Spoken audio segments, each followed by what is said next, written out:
Local news for Friday the 14th of December. Masterton police are investigating an aggravated robbery at a Reynolds Street home on the evening of Monday the 10th of December. At around 9:15pm that night, two women and a man entered a home and assaulted three people.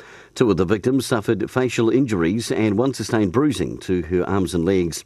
The male offender is described as a tall and skinny and in his early 20s.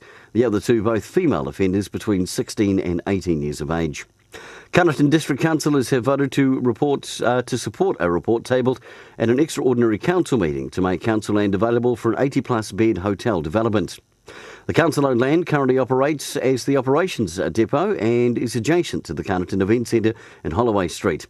Destination Wairarapa General Manager David Hancock says this is a wow moment, a real opportunity not just for Carterton but for the whole region. And in sport, the Wairarapa Under-15 girls cricket side have successfully defended their CD title away at tournament this week, finishing first equal but with a far superior points and run rate. Congratulations.